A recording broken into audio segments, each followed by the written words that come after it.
నిన్న శంషాబాద్ ఓఆర్ఆర్ మీద తొండుపల్లి సమీపంలో జరిగిన యాక్సిడెంట్లో 6 దుర్మరణం జరగడం జరిగింది. వారందరూ కూడా సిరిసిల్ల పట్టణానికి చెందిన ఒకే కుటుంబానికి చెందిన వాళ్ళు.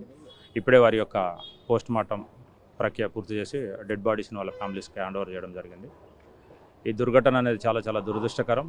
గడిచిన 4 నెలలుగా తెలంగాణ ప్రభుత్వం సూచన మేరకు డీజీ గారి నుంచి కింది స్థాయిలో కానిస్టేబుల్ వరకు అరైవల్ అనే ప్రోగ్రామ్ తోటి ఎన్నో ప్రోగ్రామ్స్ కండక్ట్ చేసి స్కూళ్ళు, కాలేజీలు, విలేజెస్ ప్రతి సందర్భంలో మీటింగ్స్ పెట్టి ఈ యాక్సిడెంట్స్ మీద అవేర్నెస్ కలిగించినప్పటికీ కూడా ఇలాంటి సంఘటనలు జరగడం అనేది చాలా దురదృష్టకరం.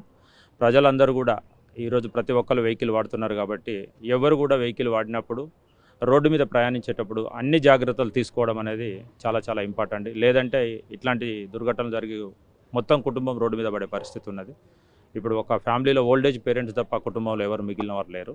కాబట్టి ఇట్లాంటి సంఘటనలు చూసినప్పుడు అందరూ కూడా చాలా జాగ్రత్తగా రోడ్డు మీద ప్రయాణం చేస్తే ఎవరికి జరగదు. నిన్న లారీ డ్రైవర్ ఓఆర్ఆర్ మీద నిర్లక్ష్యంగా తన బండిని పార్క్ చేసి ఎలాంటి ప్రికాషనరీ మెజర్స్ తీసుకోకపోవడం వల్ల, అదేవిధంగా వీళ్ళు కూడా కంటిన్యూగా ఎండలో ట్రావెల్ చేయడము, రెస్ట్ లేకుండా జర్నీ చేయడం వల్ల కూడా వీళ్ళు కూడా కొంచెం అలసిపోయినట్టుగా ఇద్దరి కారణంగా ఈ యాక్సిడెంట్ జరిగినట్టుగా కనిపిస్తుంది.